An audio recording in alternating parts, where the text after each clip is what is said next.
کریم قال اللہ تعالی فی الکلام المجید لم یکن الذین کفروا من اہل الکتاب صدق اللہ العظیم وصدق رسول النبی الکریم ونحن علی ذلک لمن الشاہدین والشاکرین۔ محترم اساتذہ کرام، طلباء کرام، رمضان المبارک کا مہینہ چل رہا ہے اور اس کا بھی آخری عشرہ چل رہا ہے، اور اللہ تعالیٰ سے دعا ہے اللہ تعالیٰ ہمیں ہمارے اعمال کو قبول و منظور فرمائے۔ اور کیونکہ کوئی بھی عمل جو ہے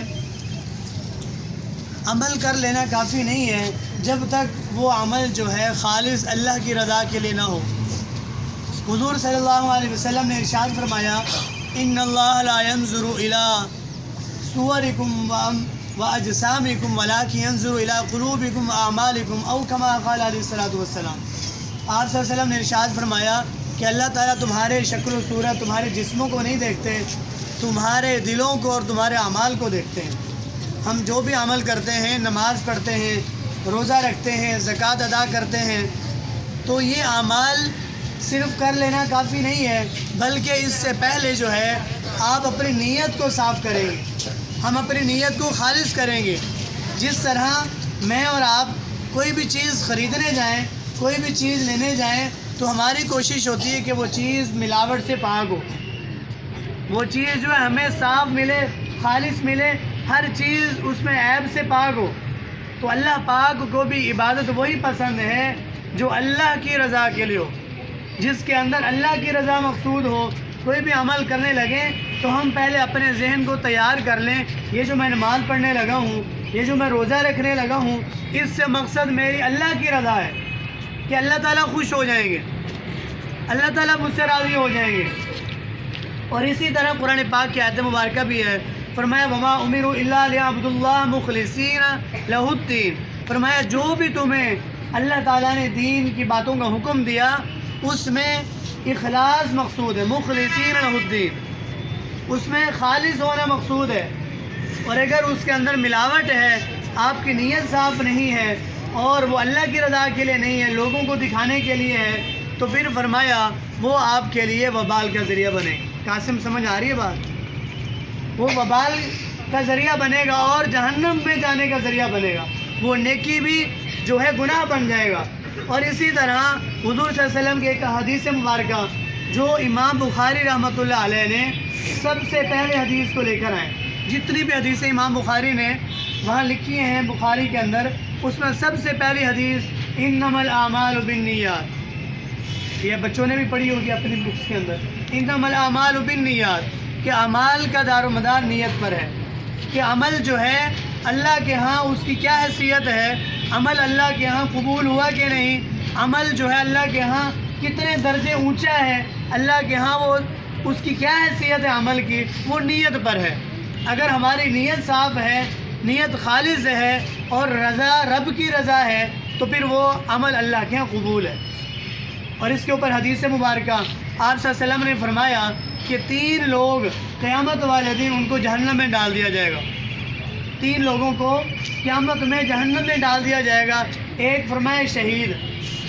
جو اللہ کے راستے میں شہید ہوا، لیکن وہ اللہ کے راستے میں تو شہید ہوا لیکن اس کے دل کے اندر یہ خیال کہ لوگ مجھے کہیں گے بڑا یہ جو ہے نا شہید ہو گیا، لوگوں کے لیے اس کے ذہن میں یہ بات بیٹھ گئی کہ لوگ مجھے شہید کہیں گے، تو اللہ تعالیٰ اس کو جہنم میں ڈال دیں گے کہ یہ عمل میرے لیے نہیں ہوا بلکہ اس کے اندر لوگوں کو دکھانا مقصود تھا، اللہ اس کو جہنم میں ڈال دیں گے۔ دوسرا فرمایا کہ قاری جو قرآن پڑھتا ہے، چاہے حافظ ہے، قاری ہے، کوئی بھی ہے، تو وہ بھی فرمایا اس بندے کو بھی جہنم میں ڈال دیں گے جو بندہ قرآن پڑھتا تھا لوگوں کو دکھانے کے لیے، اللہ کو خوش کرنے کے لیے نہیں۔ میں ہوں یا کوئی بھی ہے،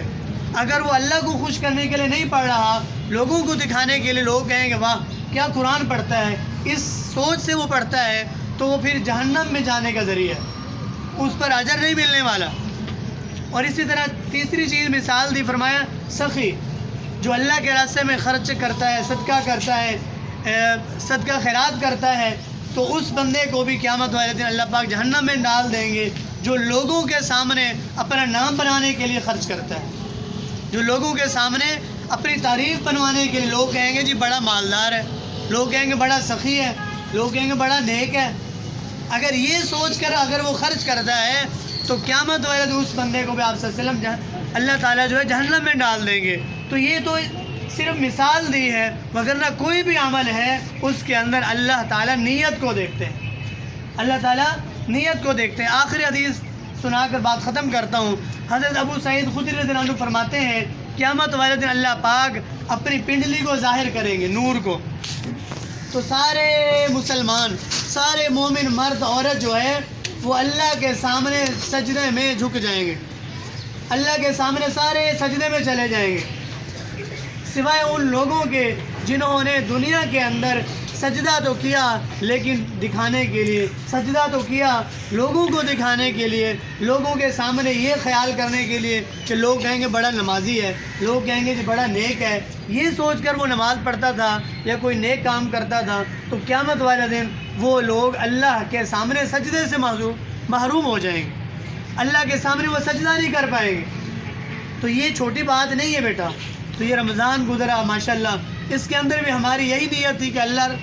ہمارے اعمال کو قبول کرے، آگے بھی ہم پورا سال جو اعمال کرتے ہیں اس کے اندر یہی نیت ہونی چاہیے کہ ہم کوئی بھی کام کریں اس کے اندر اپنی نیت کو صاف کر لیں کہ اللہ یہ کام تجھے راضی کرنے کے لیے کر رہا ہوں، تیری رضا کے لیے کر رہا ہوں۔ اللہ تعالیٰ عمل کی توفیق عطا فرمائے۔ وآخر دعوانا ان الحمدللہ رب العالمین۔